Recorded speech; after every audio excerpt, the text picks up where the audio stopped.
Olá, irmãos. Paz do Senhor, tudo bem?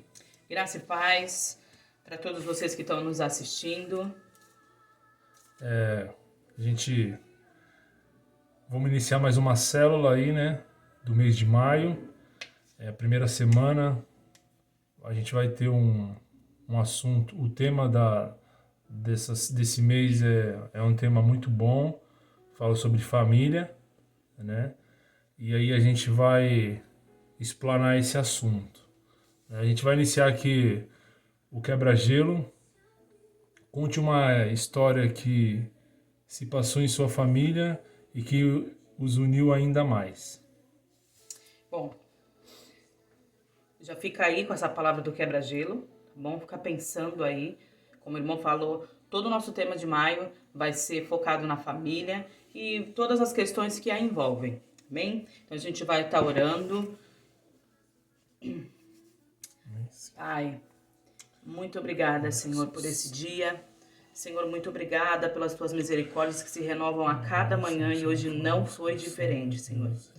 Pai, oramos, Senhor, nessa hora, Senhor, para que o Senhor tome conta, Senhor, de tudo que vai ocorrer, Senhor, nessa ministração, Senhor, por essa ministração também, Senhor, palavra tua. Senhor, nos usa, Senhor, como instrumento, Senhor, nessa hora, Senhor, para falar, Senhor, ao ouvido, Senhor, dos teus servos, Senhor. Pai, eu creio, Senhor, que durante toda essa ministração, Senhor, muitas vidas, Senhor, serão ministradas pelo Senhor, Pai. Nós aqui só somos apenas instrumentos teus, Pai. Senhor, toma conta, Senhor, dele, Senhor, dela, Senhor, da família, Senhor, dele, da família dela, da família dele, Senhor. Em nome de Jesus, Senhor, nós oramos e desde já te agradecemos, Senhor, por tudo que o Senhor tem feito, por tudo que o Senhor está fazendo e por tudo que o Senhor ainda há e pode fazer, Pai. Em nome de Jesus.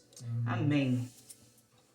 Bom, meus irmãos, pedimos a você, tá, que em mais esta célula, que você possa, ainda que seja uma live onde você precise ter um aparelho, que você precise estar conectado, mas que você se conecte agora com a palavra, que você consiga ver esse vídeo num período onde você vai conseguir ter uma atenção, onde você vai conseguir prestar atenção não só audível, né? Porque eu sei que muitas das vezes nós estamos muito corridos com muitas coisas e deixamos ali o vídeo rolando e a gente vai ouvindo, não que não sejamos ministrados, tá? Claro que cada um sabe dos seus afazeres, mas tente, se possível, sabe, ter um tempo de qualidade vendo esta célula para que você seja ministrado também pegando a Bíblia, acompanhando, amém? Então, que você possa se esforçar e fazer o seu possível, o seu melhor, porque a edificação, ela acontece da forma que nós também permitimos, né? Que nós nos proporcionamos. Existe um louvor que ela fala só um trechinho, que ela fala assim, te preparamos um lugar para que venhas reinar. E muitas vezes quando nós somos ministrados, nós não prestamos atenção nisso. E é importante você preparar um lugar. Um lugar para quê? Eu não estou falando muitas vezes um lugar físico, pode ser também, mas você preparar um lugar aqui e preparar um lugar na sua mente para que Deus ele possa inserir a palavra dele, para que Deus possa ministrar através do que está ocorrendo. E neste momento é a nossa célula nesse formato que está ocorrendo. Amém? Amém. Deus te abençoe. Voltando aqui no quebra-gelo, né? Conte uma história que passou na sua família em que os uniu ainda mais. E aí? A gente tem, né, nossas famílias nós temos muitas e muitas histórias, né? Mas eu pensando aqui quando eu li esse quebra-gelo, uma parte que eu acho que a parte que mais une, que uniu sempre minha família foi nos momentos mais difíceis, né? Porque nos momentos mais difíceis é onde o amigo não pode estar, né? O colega não pode, às vezes o vizinho não consegue, mas a família ela sempre dá um jeito, né? Ela sempre se esforça para estar próximo, se esforça para fazer o melhor, né? Para unir mais, né? Então, eu poderia estar contando aqui diversas vezes, né, que isso aconteceu, mas eu creio que você também, como eu, já passou por coisas semelhantes, né? Talvez esse meu raciocínio também seja o que aconteceu na sua família, na sua casa, né? Então a família ela é muito importante, né? Embora a gente possa ter muitos amigos, muitos, inúmeros, mas tem momentos que é só a família vai estar com a gente, é só a família que pode nos ajudar, né? Então a gente tem aqui também o nosso trabalho social, né? A gente está vivendo também no contexto pandêmico aí, né? Onde às vezes algumas pessoas podem estar exercendo o seu trabalho, às vezes não, às vezes elas têm recursos financeiros, às vezes não. Então é muito importante a gente fazer a nossa ação social na igreja, né? Que é uma semente também, né? Uma semente frutífera, onde a gente está plantando, né? Eu sei, a palavra de Deus diz que é melhor dar do que receber, né? Quando a gente pode dar. E por que é melhor dar? Porque quem dá já tem para si, né? E quem recebe não tem, né? E a palavra de Deus, né, fala por diversas vezes, né? O quão bom a gente semear na vida do nosso próximo, né? Porque Jesus fala, né? Quando vocês deram aos meus, vocês me deram também, né? Então, irmãos, que a gente possa de coração separar algo, né? A gente aqui está necessitando de cesta básica, né? Que a gente possa, se você não pode dar uma cesta básica, que você dê alguns alimentos que você possa, de qualidade, né? Como a gente falou em outra célula, da mesma maneira que talvez aquela qualidade do alimento que você deseja consumir, que essa mesma qualidade você também possa doar, porque uma pessoa também como você, né? Um ser que também tem qualidade no gosto, né? Deseja comer coisas boas, né? Tá bom? Então, a gente está numa semana missionária, né? Aqui a gente está entrando na segunda semana, na nossa igreja, né? Não é isso? Semana missionária, né? O culto missionário. Isso. E a nossa edificação, o tema é resgatando a família, né? Nós vivemos momentos difíceis, né? Nesses anos agora, nesses 2 últimos anos, né? Onde muitas pessoas que eram casadas estão deixando seus casamentos, porque perceberam que eles estão se conhecendo nesse momento de dificuldade, onde estão muito próximos, né? Onde dias normais cada um só se via por algumas horas, dormiam junto e depois, perante o dia, eles iam trabalhar, fazer suas atividades, e hoje eles se encontram no mesmo lugar por muitas horas, né? Estão se conhecendo e talvez agora tenham conhecimento de que não era aquilo que eu pensava que era dela ou ela de mim, né? Não é o nosso caso, glória a Deus, mas muitos casais estão nessa situação. Então a gente vai iniciar aqui em Gênesis 2, versículo 4 e 5. Pode ler, por favor? Amém. Estou aqui com a Bíblia, tá? Olhando para baixo, porque se eu colocar ela assim, vocês não me verão, tá? Então vamos lá. Bom, irmãos, 99% da nossa ministração ela vai ser focada em Gênesis, tá? Mas nós vamos estar passando os versículos para vocês e aí você acompanha daí, amém? Então vamos lá. Nosso primeiro é Gênesis 2, do versículo 4 ao 5, que diz o seguinte para nós. Aqui na minha Bíblia ela tem um tema e ela diz assim: a origem da humanidade. Esta é a história das origens dos céus e da terra, no tempo em que foram criados. Quando o Senhor Deus fez a terra e os céus, ainda não tinha brotado nenhum arbusto no campo, e nenhuma planta havia germinado, porque o Senhor Deus ainda não tinha feito chover sobre a terra, e também não havia homem para cultivar o solo. Então aqui o roteiro nos orienta, né? Que a família é um projeto divino, né? Nossas ministrações, com certeza você na sua igreja, ou se você faz parte da nossa igreja também, com certeza já ouviu isso, né? Então a família é um projeto de Deus, é um projeto divino, né? Uma ideia que nasceu no coração de Deus, executada por Ele mesmo. Foi um plano incluindo dentro do projeto geral da criação, perfeito em todos os aspectos. Viu Deus tudo quanto fizera, e eis que era muito bom, né? Gênesis 1:31. Depois de haver criado todo o universo, Deus prosseguiu na execução do seu plano, e então ele criou o homem do pó da terra e o colocou no Éden. Essa história também é bem conhecida. Além disso, o encarregou de nomear os animais. E um dia, Deus viu a solidão de Adão. Ele estava só. Então o Senhor fez uma mulher para ele, uma auxiliadora, alguém que o completasse, né, e o tirou da solidão. Adão passou a ter a companhia de alguém, racional como ele, que ele se identificava e o completava. Satisfazia-lhe o corpo e a alma. Era a pessoa para os seus anseios físicos e emocionais. Aqui a gente fala de anseios físicos e emocionais, né? O quão importante, né, a gente ter alguém que a gente possa confiar, que a gente possa compartilhar os nossos anseios, as dificuldades do dia a dia, né? Porque a gente sabe que os dias não são fáceis, né? Ainda mais agora nesse tempo onde nós vivemos. E muitas pessoas, né? Hoje a gente está num século bem desenvolvido, onde nós temos profissionais para ajudar na área emocional, né? Psicólogos, psiquiatras, né? Mas naquela época não havia isso. Né? Então, como que eu iria desabafar? Às vezes a gente deseja falar, mas a gente também precisa ouvir, né? O homem, Deus aqui nessa época aqui, ele se comunicava com Adão, né? Mas uma auxiliadora o ajudaria, né? Hoje a minha esposa é minha auxiliadora, ela me ajuda muito nessa questão emocional, assim como eu também ajudo ela, né?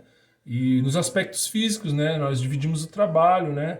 O trabalho da casa, as responsabilidades, né? Claro que o trabalho da casa mais faz ela do que eu, né? Mas nós procuramos nos ajudar, né? Isso é importante, né? Muitas pessoas hoje têm um casamento, né? Procuram um casamento mais por status, né? Querem dentro do casamento ter uma vida de solteiro, às vezes deixando a sua família em casa para curtir com colegas, amigos e amigas, né? Isso parte do homem, parte da mulher, né? E aí acaba entrando em algumas enrascadas, né? Algumas armadilhas do inimigo, né? Que às vezes a início parece ser uma coisa tão comum, né? Então, não, eu me conheço, eu não vou, né? E ali vai lançando sementinhas, flechas, né? Dados inflamados, que vai danificando a relação em casa, né? Muitas vezes isso acontece. Quer falar alguma coisa? Até nesse início aí desse contexto, né, falando de criação do homem, da mulher, de satisfazer das questões físicas, emocionais, e ele falou sobre a questão também de pessoas que muitas vezes o que ocorre, tanto para homem quanto mulher, muitas vezes eles têm uma imagem totalmente errônea do que é um casamento. E muitas vezes é dentro da sua própria casa. É com a união do seu pai, da sua mãe, ou talvez de pessoas, de um casal mais próximo que você tem. E isso, ele falou de uma questão ele falou de uma questão e eu gostaria de complementar com outra. Muitas vezes nós vamos recebendo essas informações, às vezes não só de forma audível, né, de escutando, porque muitas vezes, não sei quantos de vocês, mas eu já ouvi, casamento não presta, homem não presta, mulher não sei o que não presta, e isso não é verdade. Nós temos que separar muito bem as coisas do que é caráter, né? Do que generalizar, né? Isso, do que é caráter, do que é más companhias. A palavra nos diz que as más companhias corrompem os bons costumes. Então, muitas vezes a gente vai recebendo essas informações e quando a gente não entende o contexto de Deus para as nossas vidas em relação ao casamento, a gente vai abraçando aquelas informações, vai falando, é verdade. É verdade. E casar não é bom, porque se casar fosse bom, não tinha muita gente se separando. Mas aí a gente não sabe do contexto de tudo isso. E nós, né, como filhos de Deus, nós temos que entender o contexto do casamento. Para essas pessoas que não entendem do contexto do casamento, elas vão estar agarradas àquelas informações que elas receberam muitas vezes dentro de casa. E não só, como eu falei, não só ouviam de pessoas, muitas vezes viam dentro de casa, falar, eu não quero casar para isso. Eu não quero me juntar com uma pessoa, no meu caso, por exemplo, não quero me juntar com um homem para viver isso. Ou ele, né, tendo uma imagem totalmente desfigurada do que é um casamento. Então isso ocorre muito, ainda ocorre nos dias de hoje. E nós, né, como filhos de Deus, nós somos pessoas, como a palavra nos diz, nós somos cartas vivas. E isso também serve no casamento, não só numa vida com Deus, de olha, ele vai para a igreja, ela vai para a igreja. No casamento também. E isso é muito, muito, muito importante. De que imagem que nós também estamos passando para essas pessoas. Do que é o casamento. Né? E isso é algo que dia após dia ainda tem sido totalmente desfigurado. Do que é um casamento. Infelizmente, né, temos testemunhos que não são tão bons, e aí fala, olha, isso é casamento? Ah, não, não, não. Não, não, é melhor cada um ir pro seu canto, porque Deus não fez ninguém para sofrer, realmente. Não foi para isso. Ele nos fez para que tenha vida e vida em abundância. E com abundância, né, nós entendemos o quê? Que Deus ele fez as coisas para que nós desfrutássemos e vivêssemos bem. Realmente, eu entendo que não é para sofrer. O que eu entendo de sofrimento, muitos deles, nós não vamos entrar num outro caminho, são sofrimentos que nós escolhemos, né? Foram escolhas nossas e aí vieram sofrimentos. Umas Então, escolhas, né? o que Deus tem a ver com isso? Será que no casamento cabe aquela frase bíblica também, né? Que meu povo perece por falta de conhecimento, né? Ah, eu acredito que sim. Porque se a gente não conhecer a palavra de Deus, a gente não vai saber como a gente se comportar no casamento, né? É verdade. Eu acredito que sim, né? Eu creio que essa palavra ela cabe em acho que todas as esferas da nossa vida, né? Porque nós perecemos em tudo, por quê? Porque não entendemos. É verdade. Não entendemos como agir, né? Aí acabamos acreditando numa pessoa que também não conhece, né? Mas por uma questão de afinidade, acha que aquilo é uma verdade. Isso mesmo. Justamente, é o que ocorre. E às vezes o quê? O seu pai, a sua mãe, ele passou isso, ou, como eu disse, pessoa que convive com você, sem entender. E por nós não entendemos a palavra de Deus, o que Deus nos orienta sobre o casamento, e a gente vai falar um pouquinho isso hoje, a gente vai vivendo dessa forma totalmente deturbada do que é um casamento. Amém. Achar uma esposa, um esposo, não é uma tarefa fácil. Já não foi fácil para Adão, custou-lhe um sacrifício. Eva foi formada de suas costelas que o Senhor extraiu quando fez cair em um sono pesado. Hoje em dia, os casais se conhecem muitas vezes, já vão namorar, já vão morar juntos, sem ao menos se conhecerem, né? Esse é um grande problema. Isso é um ponto que nós, vou dizer eu e ele, né? Nós estamos falando de casal, então a gente vai nos dar como exemplo. É algo que hoje eu faria diferente. Mas por que eu faria diferente? Porque eu gostaria de seguir o que a palavra... mais maduros, né, hoje, né? Eu gostaria de seguir o que a palavra me orienta. Não me arrependo de nada de quando eu conheci meu esposo, porque eu e ele ainda não entendíamos também. Mas quando nós começamos a entender, nós já tínhamos esse desejo e firmamos mais ainda de falar, nós não podemos viver dessa forma, do jeito que tá, nós temos que nos alinhar, e um dos alinhamentos era o casamento. E é muito importante isso, de você conhecer a pessoa, como aqui tá falando, de você conhecer a família. Por quê? Porque neste período você tem uma visão, você tem, como que eu posso dizer assim, uma prévia do que pode ser o seu casamento. Eu ouvi uma frase uma vez que eu fiquei pensando, né? Isso foi falado do homem. Porque a palavra de Deus, ela diz assim pro homem, né? Ele diz pro homem amar a esposa. Eu não sei se você repara, não é que a mulher não deva amar o homem, mas ele dá essa ordem direta pro homem. Para a mulher ele dá outra. Por quê? Porque o homem ele tem dificuldades para amar. A mulher ela já ama fácil, vamos dizer assim, né? Ela ama o gatinho, ela ama o cachorro, ela ama não sei quem, então para ela amar é fácil. Agora para o homem já é diferente. E uma vez eu ouvi essa frase, ela ficou na minha mente, que observe como ele trata a mãe dele. Que assim ele vai te tratar. Já ouvimos aí, né, até uma historinha de uma vez de um rapaz, não sei se isso foi só uma ilustração, né, do rapaz que tratava a moça muito mal, tratava a mãe muito mal e a noiva, acho que estava perto, e ela falou assim, não, mas ele conversando com o pastor, não, mas ele é um bom moço, ele é um bom moço, ele falou assim, olha como ele trata a sua mãe, como ele trata a mãe dele, do jeito que ele trata a mãe dele, imagina como ele vai tratar você, se ele fala isso e agride a mãe, o que ele vai fazer com você? E é algo que a gente tem que observar muito. E às vezes a moça fica tão deslumbrada, porque pra mim ele fala palavras doces ou algo do tipo, e ela nem percebe. Então isso pra mulher é também muito importante. De você observar com quem você está se envolvendo. Porque a palavra de Deus, ela diz, e quando você casa também, uma das coisas que foi falada é que ele vai ser o seu protetor. E aí? Se esse homem não protege nem a família, né? Não, como que ele vai fazer com você? E isso é bom, que é num período que a gente observa como que a pessoa te trata, como que ela trata a família, como que trata os seus. O respeito. É muito importante esse período. Então, para você que tá noivo, para você que tá conhecendo alguém, né, tá pensando em orar pela pessoa, que a gente vai estar nesse contexto agora, observe esse tempo. Não tente atropelar. É muito importante. Amém.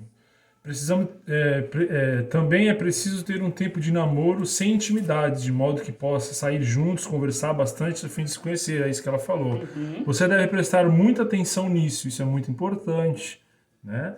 Às vezes não é só... A gente não pode escolher um casamento, um bom partido só por uma aparência ou por uma questão social, né? Por uma questão patrimonial, vamos dizer, né? Porque a pessoa tem um emprego bom, tem uma qualidade de vida melhor, né? Isso tudo a gente constrói com o tempo, né? O que a gente tem que prestar muita atenção é no caráter, né? Na ética, na moral, porque a beleza ela é passageira, né? Hoje os jovens são belos, amanhã nem tanto, né? O caráter já é uma coisa que é uma construção desde a adolescência, vamos colocar, né? E se a gente não construir um caráter sólido desde lá na frente tem um reflexo disso, né? Acaba vindo uma pessoa agressiva, uma pessoa desmotivada, né? Enfim, a gente pode elencar aqui vários adjetivos que não são legais, né? Verdade. Então, biblicamente há 3 propósitos para o casamento e, consequentemente, para a família, né? Biblicamente. É o companheirismo, a procriação e a preservação, né? Eu vou explanar só um pouquinho aqui a preservação, né? Preservação. Refiro à conservação dos mais sagrados valores humanos, né? A gente tem que ser fundamentado na Bíblia, né? Os valores humanos estão aqui. Se hoje a nossa lei, a nossa constituinte, ela é boa, né? Ela só não é melhor porque ela não é cumprida, né? Mas se ela fosse cumprida, com certeza seria muito boa. Ela é baseada toda na Bíblia, né? Nossa Constituição é baseada toda na Bíblia, né? Na verdade, é a Constituição dos Estados Unidos, né? Da América do Norte, e que possivelmente deu tão certo que a gente acolheu ela para cá, né? Mas aqui a gente fala de valores humanos, né? Decorrer do tempo, a família. Hoje, preservação. Hoje a gente vive um contexto de que muitas pessoas têm problema no casamento e a saída desse problema, ou na família, né, a saída desse problema para ela ser feliz é a separação e arrumar outra pessoa. É uma troca, né? Hoje não existe mais um conserto, né? Hoje a gente está parecendo coisas materiais. Quebrou o meu carro hoje, eu vou levar lá no mecânico para consertar tal peça, ele já não conserta mais. Ele troca, é diferente, né? Para ele é mais cômodo do que ele ficar quebrando a cabeça ali, né? Mas a gente não pode trazer isso pelo aspecto humano, pelos valores da família, né? A gente tem que ter um conserto, né? A mesma forma que nós precisamos ter um conserto com Deus, né? Da nossa vida, a gente tem que colocar a nossa vida diante de Deus e ter um conserto constante, porque nós somos seres humanos que erram, sim, né? Mas a gente tem que buscar um conserto. É verdade. Aqui eu queria falar um pouquinho também do companheirismo, né? Do quão importante o companheirismo já fala por si só, você tá perto da pessoa, você tá próximo, não só perto fisicamente, porque muitas vezes a pessoa tá perto fisicamente, mas a cabeça tá em outro lugar, mas invista tempo no seu cônjuge, né? Muitas vezes, homem principalmente não gosta muito desse negócio de ficar falando, a mulher fala sei lá quantas mil palavras, o homem nem tanto, mas muitas vezes é importante você aplicar um pouquinho da sua atenção. Muitas vezes a mulher ela só quer ser ouvida. E faça isso. E é difícil, hein? Engraçadinho. Gente, vamos orar para nós terminarmos aí, uma palavra breve novamente. Que o Senhor possa ter tocado no seu coração. Bom, Senhor, muito obrigado, Pai, por essa ministração, Senhor, que fala de uma coisa tão importante e valiosa, Senhor, que é a família, Senhor, que é o nosso futuro, Pai. Se nós não nos obedecemos, Senhor, se nós não fizermos as coisas como o Senhor deseja que seja, Pai, lá na frente nós colheremos coisas que não desejaremos colher, Senhor. Então, Pai, que o Senhor possa tocar os nossos corações, Senhor, que nós possamos ver o que nós estamos errando diante de nossas famílias, dos nossos filhos, Deus, e consertar, Pai, que nós possamos moldar um caráter, Pai, aprovado, Senhor, do jeito que que o Senhor deseja que nós façamos, Deus, em nome de Jesus, Pai. Abençoe a todos os nossos irmãos, a todos aqueles que estão ouvindo ou vendo, Pai, essa mensagem em nome de Jesus, Pai. Que o Senhor possa tocar o coração deles, Senhor. Que eles possam pensar a partir de hoje melhor no conceito família, Senhor. Que é uma base mais importante, Senhor, que o Senhor criou em nome de Jesus, Pai. Derrama do Teu amor, da Tua graça, da Tua misericórdia, Senhor. Abençoe a vida dos nossos pastores, nossos líderes e missionários, Senhor, em nome de Jesus. A todos os nossos irmãos, independente da denominação, Senhor, em nome de Jesus, Pai. Esteja com eles, Pai, em nome de Jesus. O Teu Espírito Santo possa abraçá-los e acolhê-los nesse momento, Senhor. Tudo seja para a honra, glória e louvor do Teu santo e poderoso nome. Amém, Senhor. Amém, irmãos. Bom, estaremos aqui na próxima terça, trazendo uma outra palavra para você, também nesse contexto. Amém? Nós aguardamos vocês. Deus abençoe. Um abraço.